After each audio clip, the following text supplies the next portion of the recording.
હોય અને એમના ઘેર બે અધિકારી હશે. આપણને ઘર નહીં મળે સોસાયટી પણ એમને મળશે. કેમ? તમને જે માન મળે, સન્માન મળે, લોકો તમને જે આગતા સ્વાગતા કરી કે તમારા બાળકોનું ભવિષ્ય સુધરે, એ બધું એક જ વસ્તુ છે, આ શિક્ષણ અને રોજગારથી. અને એમાં આપણને લાભ નથી મળતો તો એ કઈ રીતે મળે એના વિશે આપણે આજે વાત કરવાના છીએ. આમાંથી કેટલા લોકો એવા છે કે જે આ મુદ્દા વિશે એમના પ્રાથમિક થોડી માહિતી હોય, ખાલી હાથ ઊંચો કરો. અને કેટલા એવા લોકો છે કે જે પહેલી વાર ઓબીસી અનામત વર્ગીકરણ વિશે સાંભળી રહ્યા છે, કે જેમને પૂરતી માહિતી નથી. તો હું એ રીતે તમને એ વસ્તુ સમજાવીશ. તો જો તમે પહેલી વસ્તુ, તમે અહીંયા આગળ આવ્યા એટલે મતલબ તમે સમાજના એ સાચા સમાજ પ્રેમી વ્યક્તિઓ છો, સાચા મુદ્દા માટે અહીંયા ઉપસ્થિત રહ્યા છો, એટલે એ બધા માટે વંદન કરું છું. હું તમને ઝીરોથી આખો મુદ્દો સમજાવીશ કે જેથી તમને આ મુદ્દો એટલી સારી રીતે સમજાઈ જશે ને કે એના પછી તમે બીજા લાખો લોકો સુધી આ મુદ્દો પહોંચાડી શકશો. અને હું ડિટેલના અંદર આખો તમને વાત કરીશ. પણ એના પહેલા એક વિનંતી હતી, જેમ કે આજે આખી ટીમે આટલી મહેનત કરી, તમે સમય નીકાળીને અહીંયા આવ્યા. હું 2 દિવસ પહેલા કામ કરી જતું, આજે વિચારું છું કાલે કદાચ કોઈ બીજા વિસ્તારમાં, સુરેન્દ્રનગર કે રાજકોટ આ વિષય પર વાત કરવાની. પણ તમે જ્યારે ઘરે જો પછી આપણા સંબંધ તૂટી ના જવો જોઈએ કે તમે આજે સાંભળી ગયા પણ પછી તમે તમારી જવાબદારીમાં, જીવન જરૂરિયાતમાં વ્યસ્ત થઈ ગયા તો પછી આપણા જોડે સંબંધ રહ્યા નહીં. આ તો આ શરૂઆત છે. આપણે આખું ગુજરાત ગજવશું ત્યારે જઈને આપણને આ લાભ મળવાનો. એટલે મારી એક વિનંતી હતી, હું દરેક જગ્યાએ જે પણ જગ્યાએ જાઉં તો હું દરેક જગ્યાથી વિડીયો બનાવતો હોઉં છું, આ માહિતી આપતો હોઉં છું. કેમ? કે તમને ખબર હોવી જોઈએ કે તારકભાઈ વિજાપુર આવ્યા પછી એવું નહીં ઘેર જઈને સુઈ ગયા છે, કે આખા ગુજરાતમાં ફરી રહ્યા છે, આ મુદ્દા માટે મહેનત કરી રહ્યા છે. અને અમારી એ જવાબદારી છે કે અમે વિજાપુરમાં વધુ લોકોને જાગૃત કરીએ. બરોબર? એટલા માટે તારક ઠાકોર આપણું ફેસબુક, ઇન્સ્ટાગ્રામ અને યુટ્યુબ ત્રણેય જગ્યા ઉપર આપણે અકાઉન્ટ બનેલા છે. તમારે ખાલી તારક ઠાકોર સર્ચ કરશો આપણું અકાઉન્ટ આવી જશે. તમે એને ફોલો કરી દો. કેમ? કે જેથી દરેક માહિતી તમને મળતી રહે કે ભાઈ તારકભાઈ આજે અહીંયા છે, આ વસ્તુ નવી થઈ, લોકો જોડાઈ ગયા છે, એની માહિતી તમે બીજા લોકો સુધી પહોંચાડો. કેમ? કે આપણે લોકશાહીમાં રહીએ છીએ. લોકશાહીના અંદર તમારું સંખ્યાબળ હોય તો તમારે જે કરાવવું હોય તમારી સરકાર કરાવી શકે. આપણી સંખ્યા 6 ખરા, પણ મુદ્દા માટે આપણે ભેગી કરવાની, અને એટલા માટે આપણે બધા સાથે જોડાવું જરૂરી. એ જ રીતે તમે 1 મિનિટનો સમય ફાળવી અને તમારા જોડે 1000 લોકોને કઈ રીતે જોડવી શકો છો, એના માટે બી મેં મારા ફેસબુક ઉપર વિડીયો બનાવ્યો છે. કોઈની તાકાત નથી, ગમે તે પાર્ટીઓ કોઈની તાકાત નથી, આપણી અવગણના કરશે. તે સામેથી અહીં કહેશે કે તમારો મુદ્દો શું, અમે અમલમાં મૂકીશું. પણ એ ભેગા કરવાની જવાબદારી આપણી છે. તમે અહીંયા ઉપરના જે લોકો હોય તેમના વિશેની માહિતી આપો, જેથી ઘરે ઘરે સુધી આ માહિતી પહોંચે અને આપણું સમાજનું કઈ રીતે આનો વિકાસ થશે હું તમને આખી ડિટેલમાં માહિતી આપું.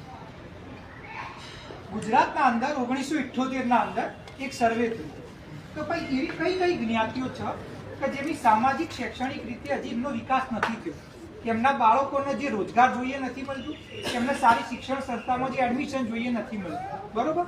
એના પછી એવી બેઝિક જ્ઞાતિઓ હતી, એમને અનામત આપવામાં આવી. અનામતનો મતલબ એ, ઉદાહરણ તરીકે તમારું બાળક 10મા સુધી ભણે, 12મા સુધી ભણે, પણ 12મા પછી જ્યારે કોલેજમાં એડમિશન લેવા માટે જાય ત્યારે એક મેરિટ બને. એ મેરિટ બને કે જેના અંદર જે વિદ્યાર્થીઓ મેરિટમાં હોય એમને જ એડમિશન મળે. જેમને સારા ટકા આવ્યા હોય એ સારામાં સારી કોલેજમાં જાય, જેને ઓછા ટકા આવ્યા હોય એ તમારા વિસ્તારની કોઈ પણ મધ્યમ વર્ગની કોલેજમાં જતા રહે. બરોબર કે નહીં? હવે આના અંદર વસ્તુ શું થાય કે આપણા તેજસ્વી જે વિદ્યાર્થીઓ એનું સન્માન સમારોહ કરીએ. બરોબર કે નહીં? હવે એના અંદર જે છોકરો કે છોકરી 10મામાં બહુ સારા ટકા લાવે, 12મામાં બહુ સારા ટકા લાવે, આપણે બધાનું સન્માન કરીએ છીએ. પણ એ 100 વિદ્યાર્થીઓ હોય ને એમાંથી ખાલી 2 થી 5 જ સારી કોલેજમાં જઈ શકે. બાકી 95% વિદ્યાર્થીઓ તેમના વિસ્તારની કોઈ સમય તમે કહી શકો તો એકદમ કહી શકો નોર્મલ જે કોલેજ હોય ને જ્યાં આગળ ભણવાનું કોઈ સ્તરના બેસી જ્ઞાતિઓના અનામત સરકારમાં રજૂઆત કરાઈ. એ તો એમનું સંગઠન સારું હતું, શિક્ષા તો હતી, અને એરાય કોઈ પણ પ્રકારના સર્વે વગર ઓબીસીમાં આવી ગયા. 1978માં જે બેસી જ્ઞાતિઓ હતી એ 2025માં 146 જ્ઞાતિઓ થઈ. 146. હવે સમસ્યા શું આવે છે કે કોઈ પણ કોલેજમાં એડમિશન હોય, પછી એન્જિનિયરિંગ હોય, પછી એ મેડિકલ હોય, કોમર્સ હોય, તો પછી કોઈ પણ સરકારી નોકરી હોય, કોન્સ્ટેબલની હોય, તલાટીની હોય, ક્લાર્કની હોય, ડેપ્યુટી કલેક્ટરની હોય, ડીવાયએસપીની હોય, ખેતી વિભાગમાં હોય, સિંચાઈ વિભાગમાં હોય કે સ્વાસ્થ્ય વિભાગમાં, દર 100 જગ્યા આવે તો 100માંથી 27 સીટો ઓબીસી માટે રિઝર્વ હોય. બરોબર? હવે આના અંદર સમસ્યા શું થાય છે? 146માંથી 10 એવી જ્ઞાતિઓ છે. આ 10 જ્ઞાતિઓ આવે છે ઓબીસીમાં, પણ આ ખાલી નામની ઓબીસી છે, ઓબીસી છે નહીં. ઓબીસી નો મતલબ થાય સામાજિક શૈક્ષણિક રીતે પછાત વર્ગ. આ જ્ઞાતિઓ કોઈ પણ ધોરણે સામાજિક શૈક્ષણિક રીતે પછાત છે જ નહીં. આ જ્ઞાતિઓ એમનું રહેવાનું, એમના ધંધા, એમના રોજગાર, એમનું શિક્ષણ, એમના સંબંધો એ બધું સમૃદ્ધ જ્ઞાતિઓ જોડે, એમના જોડે ખાલી અનામતનો લાભ લેવા આપણા જોડે આવી જશે. એટલે એમને બે હાથમાં લાડવા. આપણે ઓબીસીમાં આવીએ છીએ, આપણને કોઈ સોસાયટીમાં ઘર નહીં મળે, પણ એ જ ઓબીસીની જ્ઞાતિઓને સોસાયટીમાં ઘર મળશે, એમના જોડે ધંધા કરશે. કેમ? તો એ ખાલી નામની ઓબીસી, એ ખાલી લાભ લેવા માટે ઓબીસીમાં આવી ચૂકી છે. હવે આનાથી વસ્તુ એ થાય છે કે આ 10 જ્ઞાતિઓ ઓબીસીની, એમની સંખ્યા ઓબીસીની જે કુલ સંખ્યા હોય ને એની 10% છે, પણ અનામતથી 80% લઈ જાય. આ 10 જ્ઞાતિઓ એ 27 સીટો જે અનામત આપવામાં આવે છે 27, એમાંથી 22 સીટો આયરા લઈ જાય 10 જ્ઞાતિઓ. અને બાકીની જે 136 હતી, ઠાકોર, કોળી, દેવી પૂજક, રાવણ, નટ, મોચી, નાય, ધોબી, વાસ, કોડિયા, આ જ્ઞાતિઓ જેને ખરેખર વિકાસની જરૂર છે, અનામતની જરૂર છે, એ જ્ઞાતિઓમાં ખાલી 5 સીટો મળે છે. હવે તમે મને પ્રશ્નનો જવાબ આપો કે 10 જ્ઞાતિઓ 22 સીટો લઈ જાય અને 136 જ્ઞાતિઓ 5 સીટો લે, આ કોઈ બી રીતે વ્યાજબી છે ખરા? અને આના કારણે આપણે શું સમસ્યા થાય છે? જે લોકો નથી, આપણે એક કામ કરો છો, 100 જણા હોય સમાજમાં, આપણા સમાજમાં જે લોકો નથી ભણતા, જેમને શિક્ષામાં રસ નથી, કે જેને આગળ નથી આવવું, તે 50 લોકોને નીકાળી દો. પણ જે 50 લોકો જેને શિક્ષણમાં આગળ આવવું છે, જેને સારું જીવન જીવવું છે, જે રાત દિવસ મહેનત કરી રહ્યા છે, જેમને કંઈ કરવું છે, એ લોકો મહેનત કરે છે, રાત દિવસ વાંચે છે, પણ પછી પરીક્ષાનું પરિણામ આવે. હવે એ છોકરો કે છોકરી કાયદેસર મેડિકલમાં જવા જોતા હતા ફ્રી સીટમાં, ગવર્મેન્ટ, પણ 2 માર્ક્સથી રહી જાય. 2 માર્ક્સથી રહી જાય એટલે શું થાય? પ્રાઇવેટમાં જવું પડે. હવે પ્રાઇવેટમાં જ્યાં તમે એડમિશન લો એટલે મેડિકલ માટે ગવર્મેન્ટમાં 25,000 રૂપિયા વાર્ષિક ફી હોય, પ્રાઇવેટમાં સીધા 8 લાખ રૂપિયા હોય. 8 લાખ રૂપિયા વર્ષની ફી. એટલે હવે ખબર પડે કે યાર આટલી ફી તો નહીં ભરી શકીએ, એટલે એ MBBS ના કરે, પછી શું કરે? BHMS કરે, BMS કરે, ડેન્ટલ કરે, ફાર્મસી કરે. એટલે એનું સપનું તૂટી ગયું MBBS કરે. એ જ રીતે જે વ્યક્તિનું સપનું હતું કે આપણા સમાજના એવા અનેક લોકો કે જેમનું સપનું હતું કે યાર ભાઈ તમે કહી શકો ડેપ્યુટી કલેક્ટર બને, કે ડીવાયએસપી બને, કે ક્લાસ 1 અધિકારી, પણ એની જગ્યાએ તલાટી કે ક્લાર્ક બની.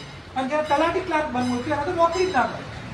અહીંથી નીકળ્યા તૈયારી કરવા માટે 12મા સુધી સારું ભણ્યા. હું તમને ઉદાહરણ આપું. મને એક વિદ્યાર્થીનો ફોન આવ્યો હતો ગાંધીનગરથી. એમને મને કહ્યું કે સાહેબ હું 10મા સુધી મારી સ્કૂલનો ટોપર હતો, ઠાકોર સમાજનો. 12માના અંદર હું મારી સ્કૂલનો પ્રથમ હતો. મેં ગ્રેજ્યુએશન સારામાં સારી જગ્યાથી કર્યું અને પછી મારે સપનું હતું ક્લાસ 1 અધિકારી બનવું. એટલે હું આવતો રહ્યો ગાંધીનગર. ગાંધીનગર હું આવ્યો એટલે મારા મમ્મી પપ્પા જોડે મને ભણાવવાના કે એવી કોઈ સગવડ તો હતી નહીં, એટલે જે થોડા ઘણા પૈસા હતા હું ગાંધીનગર આવી ગયો. ગાંધીનગર હું આવ્યો ત્યારે સૌથી પહેલાં તો આપણા સમાજની કોઈ રહેવાની કોઈ જગ્યા હતી નહીં ત્યાં આગળ, ના શિક્ષણ સંસ્થાઓ. તો બી મેં મારી રીતે પ્રયત્ન કરી કોઈ જગ્યાએ એડમિશન લીધું અને ત્યાં આગળ સસ્તા ભાવની હોસ્ટેલમાં રહી અને તૈયારી ચાલુ કરી. મારા જોડે કોઈ માર્ગદર્શન નહોતું, કારણ કે હું જે ગામડામાં રહેતો હતો, જે વિસ્તારમાં રહેતો હતો, ત્યાં આગળ કોઈ સરકારી અધિકારી તો કોઈ હતો જ નહીં. એટલે મને કદી કોઈ માર્ગદર્શન આપ્યું જ નહોતું. મેં જાત મહેનતથી મહેનત કરી, અહીંયા આગળ લાઇબ્રેરીમાં 12-15 કલાક મહેનત કરી અને આટલી 3 વર્ષ મહેનત કર્યા પછી હું ક્લાસ 1-2ની પરીક્ષામાં 1 માર્ક્સથી ગઈ. હવે રહી ગયો, રાત દિવસ મહેનતે કરી, પણ કે સાહેબ હવે મારા જોડે આગળ ભણવા માટે પૈસા નહીં, ના મારા મમ્મી પપ્પા મારી મદદ કરી શકે, એટલે હવે મારે તૈયારી છોડવું પડશે અને મારે પાછું ગામડે જવું પડશે. અને ગામડે જઈને શું કરશે કહો? તમે મને કહો. એ છોકરો જે ગ્રેજ્યુએટ હતો, જે ટોપર હતો એના ક્લાસનો, જેને 3 વર્ષ તૈયારી કરી, પરીક્ષામાં 1 માર્ક્સથી રહી ગયો, એ એના ગામડે જઈ અને મજૂરી કરશે, 10,000 રૂપિયા પગાર. બરોબર? એ કાયદેસર બનવો જોતો તો ક્લાસ 1 અધિકારી અને એનો મહિને પગાર હોવો જોતો 80,000 રૂપિયા, અને એના વિસ્તારમાં જઈ અને એની આ રીતે સ્પીચ હોવી જોઈતી હતી કે ભાઈ આપણા સમાજમાંથી, આપણા ગામમાંથી એક વ્યક્તિ ક્લાસ 1 અધિકારી બનીને આવ્યો અને એનો તો આગળ સ્પીચ આપત ને લાખો લોકો એના જોઈને પ્રભાવિત થોત અને એના લીધે પ્રેરિત થોત, પણ એ ના કરી શક્યો. બરોબર? પછી મેં એના જોડે વાત કરી અને આ વસ્તુ હું તમને સમજાવું કેમ. મેં પોતે ડેપ્યુટી કલેક્ટર મતલબ ક્લાસ 1-2ની અને UPSCની મુખ્ય પરીક્ષા આપેલી. બરોબર? મેં પોતે ડેપ્યુટી કલેક્ટરની ક્લાસ 1-2ની પરીક્ષામાં હું મુખ્ય પરીક્ષામાં 6 માર્ક્સથી રહી. અને જ્યારે મારું આ સપનું પૂરું ના થયું અને મને પોતાને ખબર પડી કે કેમ ના થયું, મેં મારું વિશ્લેષણ શું હતું? જુઓ, હું OBCમાંથી આવું છું. મેં આ જે તૈયારી કરી ને, જાત મહેનત જાતે કરી, મને કોઈ માર્ગદર્શન નહોતું, કોઈ માહિતી નહોતું, આપણે બધું જાતે શીખ્યું, બધું જાતે ભણ્યો, જાતે મહેનત કરી અને એના પછી મેં પરીક્ષા આપી. બરોબર? અને એના પછી મારા જોડે OBC સમાજ હતા, OBCમાં હતા સમૃદ્ધ સમાજના વિદ્યાર્થીઓ ભણતા હતા. એટલે મેં એમને જોયા કે યાર, મેં કીધું કે આપણે બે તમે જે વાંચો એનાથી તો હું વધારે વાંચી રહ્યો છું, પણ તમારા સમાજમાંથી આટલા વિદ્યાર્થીઓ પાસ થઈ જાય, ડેપ્યુટી કલેક્ટર, ડીવાયએસપી, ઘેર ઘેર બે કઈ અધિકારીઓ, તમારા સમાજમાંથી કોઈ નથી, એનું કારણ શું? પછી મેં જ્યારે એમના જોડે વાતચીત કરી, સમજ્યું, એટલે મને ખબર પડી કે જેમ તો હું મોટો થતો હતો તો મારા જોડે કોઈ વ્યક્તિ નહોતું કે જેને હું જોઈને પ્રેરણા લઈ શકું. આપણા સમાજમાંથી મેં કોઈ ડેપ્યુટી કલેક્ટર, ડીવાયએસપી બનતા જ નહોતો જોયો કોઈ. એટલે જે હતું એ મેં જાત મહેનતથી પોતાની રીતે શીખતા ભૂલો કરતા શીખ્યું. આ જે લોકો હતા એ રહ્યું કે હું તો 8માં હતો એટલે મને ખબર હતી મારે જીપીએસસી કે યુપીએસસી કરવાની. એટલે કે હું 10માં હતો એટલે મને ખબર હતી આ કોલેજમાં એડમિશન લેવાનું ના તૈયારી કરવાની. મેં કીધું આ કઈ રીતે ખબર? એટલે કે મારા તો મારા કાકાના છોકરા, પેલું કે મારા મામાના છોકરા, પેલું કે મારા મોટા પપ્પા ક્લાસ 1 અધિકારી છે, પેલા પોલીસ ઇન્સ્પેક્ટર છે, પેલા ડેપ્યુટી કલેક્ટર છે, પેલા ડીવાયએસપી છે, પેલા આ કરે છે. હવે એનાય બધી ખબર. તમારા ઘરનો કાકાનો જ છોકરો કે કાકા જ હોય એ પોલીસ ઇન્સ્પેક્ટર હોય કે ડીવાયએસપી હોય તો તમને તો ખબર જ છે ને શું વાંચવાનું, શું નહીં વાંચવાનું, ક્યાંથી તૈયારી કરવાની, ક્યાંથી કરવાની. એટલે એનાય ખબર જ. મને નથી ખબર. હવે આપણે આવીએ છીએ ઓબીસીમાં, તો આવું કેમ?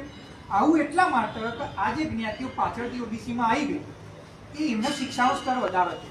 એમના જોડે એ વખતે સારી નોકરીઓ હતી, બરોબર. આજની તારીખના અંદર એમના જોડે શિક્ષણ સંસ્થાઓ છે, આજની તારીખમાં એમના જોડે લાઇબ્રેરીઓ છે, આજની તારીખમાં એમના ઘરે આપણા ગામડાનો કોઈ અધિકારી નહીં, એમના ઘરે કઈ અધિકારી. કઈ અધિકારીઓ ગામડા ઘરે હોય એટલે એને ખબર જ છે શું વાંચવાનું, શું નહીં વાંચવાનું, ક્યાંથી વાંચવાનું, ક્યાંથી નહીં વાંચવાનું, બરોબર કે નહીં? આ વસ્તુ એમને ખબર, આપણા વિદ્યાર્થીઓને ખબર નથી. હવે એરો જ્યારે પાસ થઈ જાય ને એટલે આપણા સમાજના લોકો શું કે ખબર, ઘણા લોકો આગેવાન હોય, નેતા હોય, શિક્ષિત લોકો એમ કે ભાઈ પેલા તો વાંચે છે, 10-10, 12 કલાક વાંચે છે. ઠાકોર સમાજના વિદ્યાર્થીઓને તો વાંચવામાં રસ જ નહીં, એટલા બહાર નહીં આવતા, તો એટલા પાસ નથી. મારો પ્રશ્ન એ છે કે જો એરા એટલા જ વાંચતા હતા, એટલા જ મહેનતુ હતા અને એટલા જ ભણી પાસ થઈ જતા હતા તો જનરલમાં જ રહેવું, તો ઓબીસીમાં શું આવવાની જરૂર હતી? ઓબીસીમાં આવા ધમ પછાડા શું કામ કર્યા? એ જ્ઞાતિઓ આજે પાસ થાય છે ઓબીસીમાં, એ ઓબીસીમાં હતી જ નહીં, એ પાછળથી ઓબીસીમાં આવી ગઈ. એનામાં તો લાભ લેવા માટે જો મહેનત કરીને પાસ થવું હતું તો ઓબીસીમાં કાઢે, બરોબર. અને બીજી વસ્તુ, જો તમે ઓબીસીમાં રહી આટલી બધી નોકરીઓ મેળવી લીધી, આટલી બધી તમારા શિક્ષણ સંસ્થાઓ થઈ ગયા, અમારા કોઈ પોલીસ ઇન્સ્પેક્ટર નથી હોતા, તમારા આઈપીએસઓ થઈ ગયા, અને તો તમે ઓબીસીમાં શું કરી રહ્યા? હું તમને એ જ કહેવા માંગુ છું, આપણે આપણા બાળકોને ભૂલ નિકાલ કરીએ કે ભાઈ તું વાંચતો નહીં, તું મહેનત નહીં કરતો, તું તમારા ભણવાનું કેવળ નહીં. મારો પ્રશ્ન એ છે કે તમારો બાળક મહેનત કરી રહ્યો છે પણ એવા લોકો જોડે સ્પર્ધા કરી રહ્યો છે કે જેના જોડે એની સ્પર્ધા થવી જ ના જોઈએ. તમારો બાળક સરકારી શાળા ભણે, તમારો બાળક ગવર્મેન્ટ કોલેજમાં ભણે છે, તમારા બાળક જોડે સગવડ નથી, શિક્ષણ કોઈ માહિતી નથી આપતું, 12 કલાક વાંચી પરીક્ષા આપો છો પછી 1 માર્ક્સથી રહી જાય. અને સાપેક્ષમાં બીજી ઓબીસીમાં જ આવતા સમૃદ્ધ સમાજનો વિદ્યાર્થી એનો પાસ થઈ જાય. 100માંથી આપણો બાળક 84 માર્ક્સે પાસ થયું અને પેલો 85 માર્ક્સ લઈને પાસ થઈ ગયો. 1 માર્ક્સનો જ ફરક. પણ 1 માર્ક્સના માટે એને સગવડ મળીએ. જુઓ, એને 10માંથી ખબર હતી શું વાંચવું, એને ખબર હતી કઈ કોલેજમાં એડમિશન લેવું, એને ખબર હતી કઈ પરીક્ષા આપવી, કઈ જગ્યાથી આપવી, કઈ જગ્યાએ ક્લાસીસ કરવા. અને આ જે ઓબીસીની જ્ઞાતિ હોય ને, આપણા તો ત્યાં આગળ તમને કોઈ ક્લાસીસ જોવા નહીં મળે, આપણા ત્યાં આગળ તમને કોઈ જગ્યાએ રહેવાની સગવડ નહીં જોવા મળે. આ જ્ઞાતિઓની તો આગળ રહેવાની, તૈયારી કરવાની, ભણવાની બધી જ સગવડ તો જોવા મળે. આ વિદ્યાર્થી ઓબીસીના સમૃદ્ધ સમાજનો વિદ્યાર્થી જ્યારે 2 માર્કથી રહી જાય ને તો એને બીજા વર્ષે તૈયારી કરવા માટે સગવડ મળી જાય, કારણ કે એમની સંસ્થાઓ જ થતી હોય. આપણા સમાજના વિદ્યાર્થી છોડીને આવવું પડે. મારો કહેવાનો પ્રશ્ન એ છે કે અત્યારે હાલ બધી પાર્ટીઓ ઓબીસી કરે કે ભાઈ અમે ઓબીસીના સાથે છીએ, ઓબીસીના વિકાસ કરવાનો. પણ ઓબીસીનો મતલબ શું? ઓબીસીનો મતલબ થાય સામાજિક શૈક્ષણિક રીતે પછાત વર્ગ.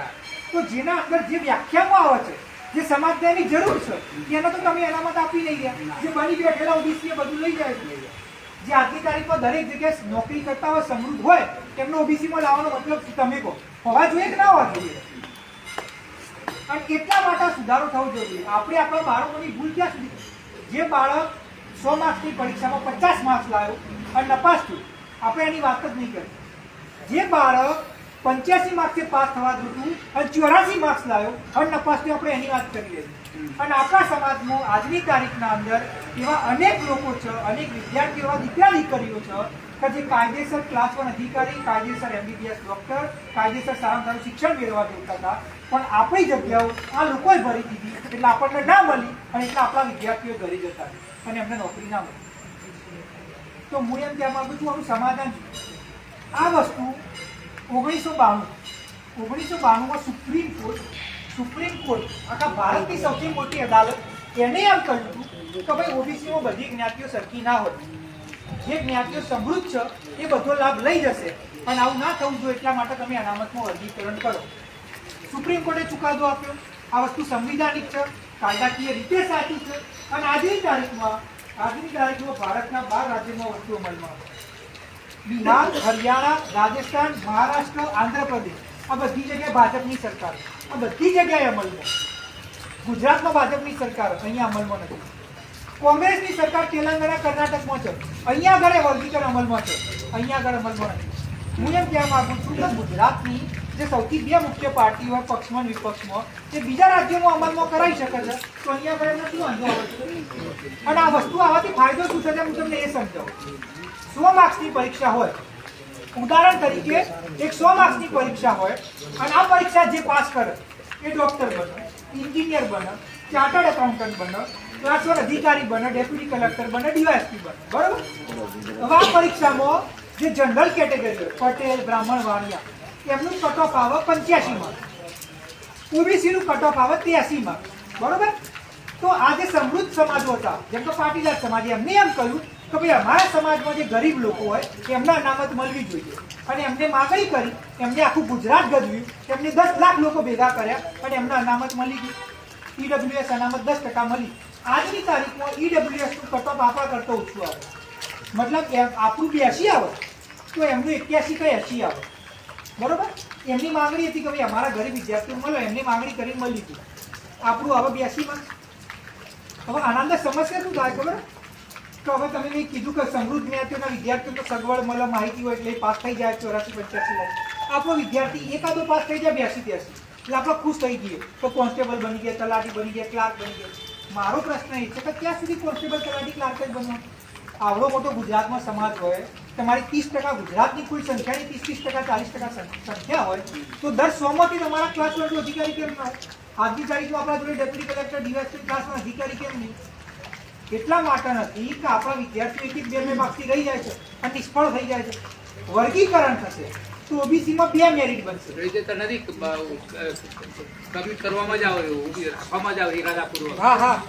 એટલે ઓબીસીમાં વર્ગીકરણ થશે તો 2 મેરિટ બનશે.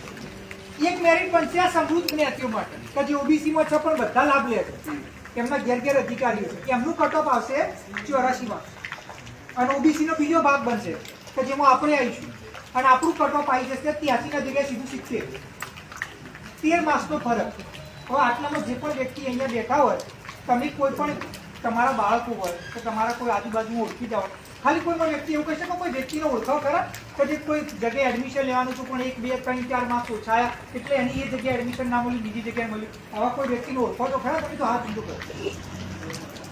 ઘણા એવા વિદ્યાર્થીઓને મારો ફોન આવી હતી કે સાહેબ મારે અહીંયા એડમિશન લેવું જોઈતું હતું, મને અહીંયા મારું સપનું હતું જવું, પણ 2 માર્ક્સથી રહી ગયો ને એટલા માટે હું ના જઈ શકું.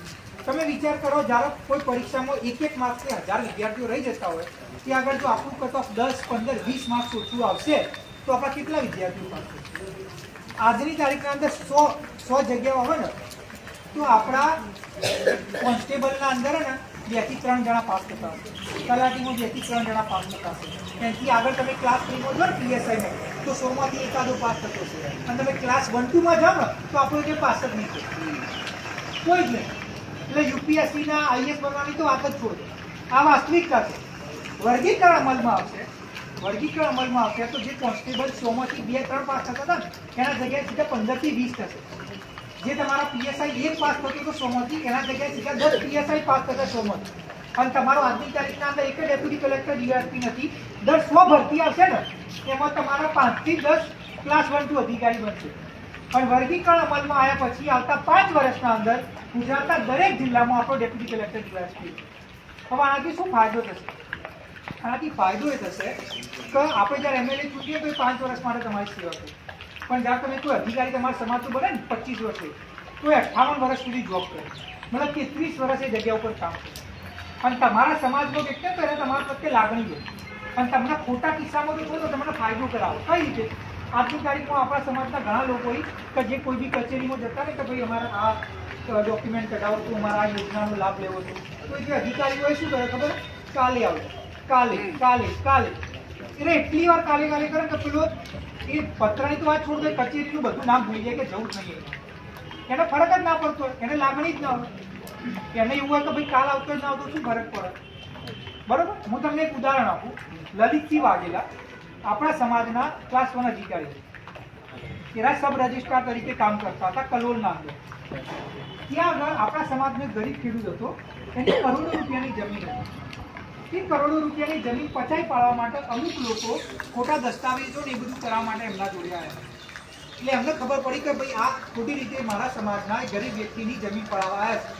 એટલે એમને ત્યાં આગળ લોકલ ધારાસભ્યના આગેવાનોને વાત કરી અને તરત જ એ લોકોને ત્યાં આગળથી દૂર કરાય અને ખેડૂતની કરોડો રૂપિયાની જમીન બચાવી. કરોડો રૂપિયા કેમ બચાવી? એને લાગે કે ભાઈ મારા સમાજની વ્યક્તિ એની જમીન ઘસાઈ જશે હું બચાવી લઉં. એની જગ્યાએ કોઈ બીજો વ્યક્તિ હતો એનો શું હોય તો ભાઈ તું મને પૈસા આપી દે, તું કાલ ઘસતો હોય તો આજે લઈ લે, મને કોઈ ફરક નહીં પડે. એ જ રીતે જો આજની તારીખના અંદર કેવું હોય, કોઈ બી જગ્યાએ ગુનો થાય કે ના થાય, આપણા વાળાને પકડીને જેલમાં નાખી દેશે. કેમ? તમે કોઈ કરી જ નહીં શકવાના. તમારો વધારે કોન્સ્ટેબલ હશે, કોન્સ્ટેબલ તમને બચાવવાની ટ્રાય કરશે તો પેલો ડીવાયએસપી કહી જશે કે ભાઈ જે થતું છે એ થશે. ભૂલ હોય બંધ કરે અલગ વસ્તુ હોય, ભૂલ ના હોય અને ખાલી તમે વિકાસથી વંચિત સમાજમાંથી આવો છો એટલે બંધ કરી દે અલગ વસ્તુ. તમારો ડીવાયએસપી હશે ને તો તમારી ભૂલ નહીં હોય ને તો કોઈ તાકાત નહીં હોય કે તમને જેલમાં પૂરી શકે અને આપણું શોષણ નહીં થાય. એટલા માટે આપણા અધિકારી મોકલવા જરૂરી છે. કોઈ વિધાનસભા હોય ને તો વિધાનસભામાં એક એમએલએ બને, કોઈ લોકસભા હોય તો એક એમપી બને. આપણે ખુશ થઈ જઈએ છીએ કે ભાઈ આપણો એમએલએ બન્યો, આપણો એમપી બન્યો, ખુશ થવું જ જોઈએ. પણ મારો એક પ્રશ્ન છે કે એક વિધાનસભામાંથી વિજાપુરમાંથી તમે 200 અધિકારી કેમ ના બનાવી શકો? અને એક લોકસભા હોય તો એમાંથી તમારે 500,000 લોકો સારામાં સારી નોકરી કેમ ના કરતા હોય? તો એ વિકાસ થવા માટે આ વર્ગીકરણ જરૂરી છે. અને આ વસ્તુ થશે ને તો મેં પોતે અનુભવ કરેલો. હું તમને આ વસ્તુ મારો નીકળવાનો, ગુજરાતમાં ગામે ગામે ફરવાનો એનું રીઝન જ એ કે મેં આજે પરીક્ષામાં મારા જોડે જે ભેદભાવ થયો કે જે મને ખામી થઈ એ બીજા કોઈ વિદ્યાર્થીને ના થાય. અને આ એટલી સરકારી નોકરી નહીં, આપણા સમાજના ભવિષ્યની વસ્તુ છે. આપણને તમને ઘણા બધા આગેવાનો મળશે, એ શું કહેશે ખબર કે આપણા સમાજમાં વ્યસન બહુ છે, આપણા સમાજમાં લોકો તો નાચ ગાવામાં, રીલો જોવામાં એ બધામાં જ રસ છે, કલાકારો પાછળ દોડવામાં જ રસ છે. આ બધી વસ્તુઓ તમારે આખો દાર કે કરશે.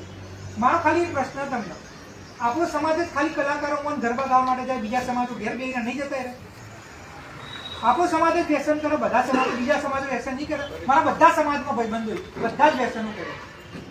શું આપણા સમાજના અંદર લોકો નહીં ભણતા? બીજા સમાજમાં બધા ઘેર ઘેર શિક્ષણ આવી ગયું, દરેક જગ્યાએ ભાઈ પ્રોબ્લેમ છે. બધા કાગડા કારા જ છે. આપણું નામ બદનામ કરી દીધું હોય, આપણને એવું સમજાવી દીધું હોય કે ભાઈ તમે જ ખરાબ હોય બીજા સારા.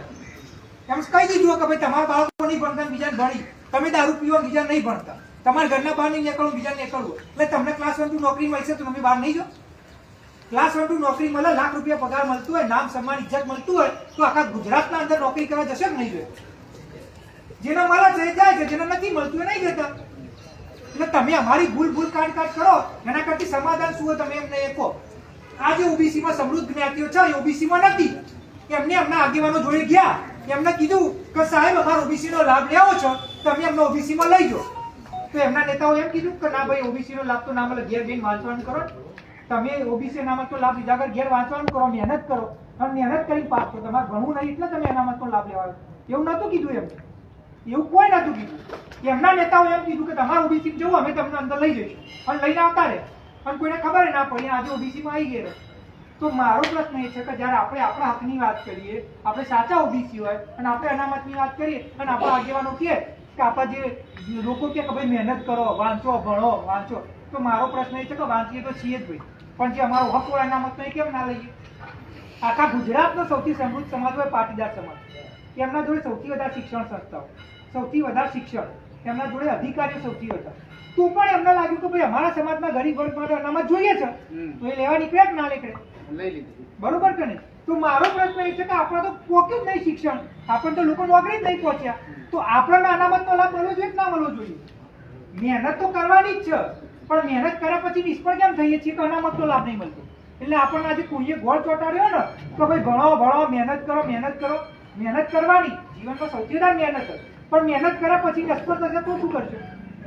85 માર્ક્સે પાસ થવાતું હોય અને કોઈ છોકરાને મને ફોન આવ્યો કે સાહેબ મારે 84.80 માર્ક્સ સાહેબ હું નપાસ થયો, તો મહેનતની કમી હતી કે અનામતની? તમે કહો.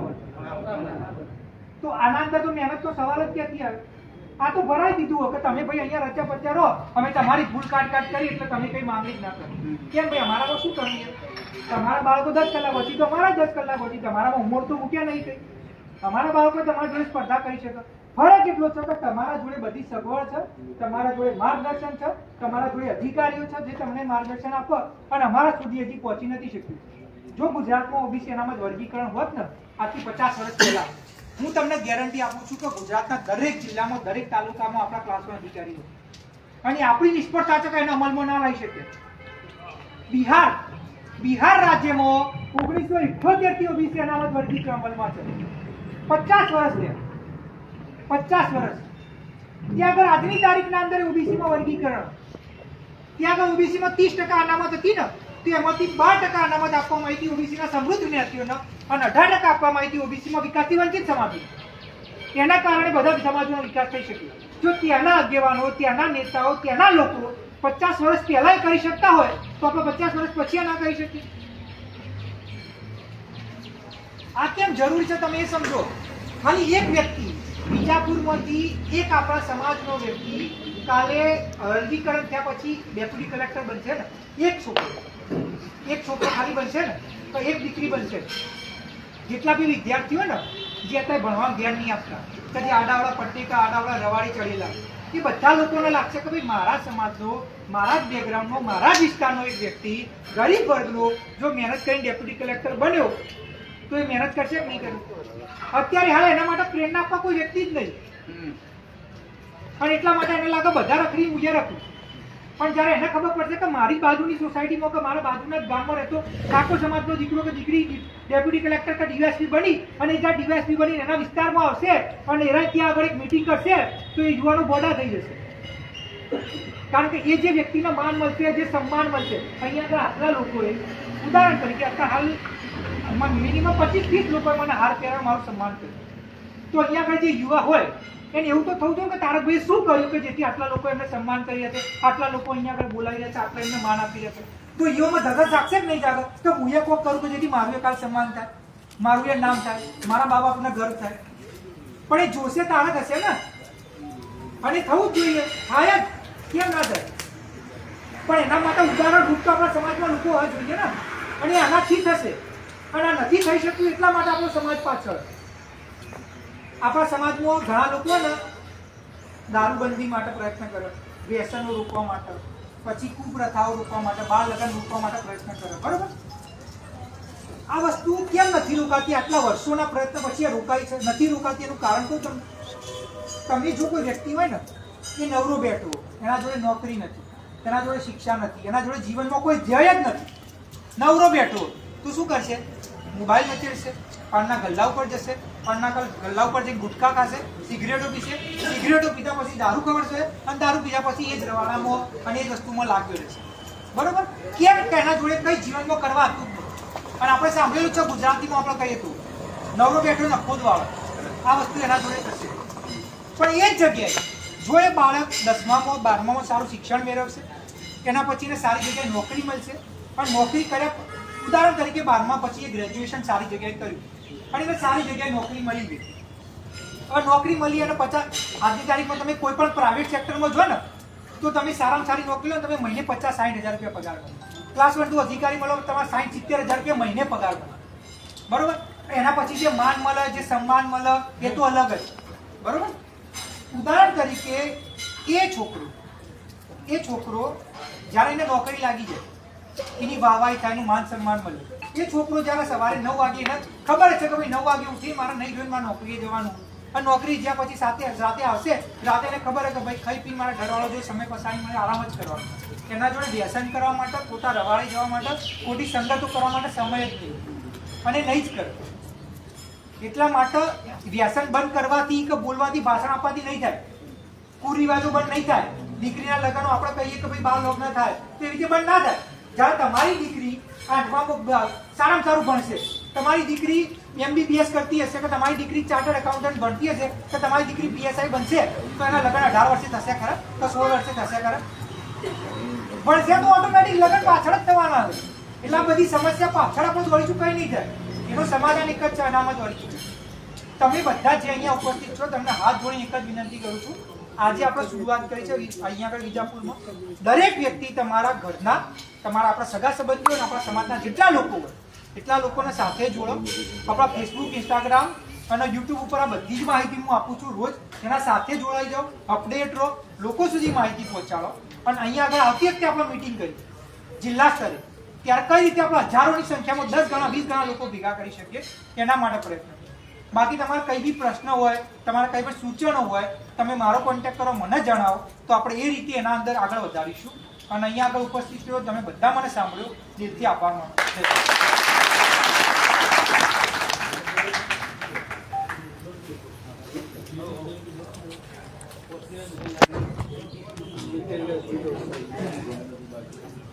છું.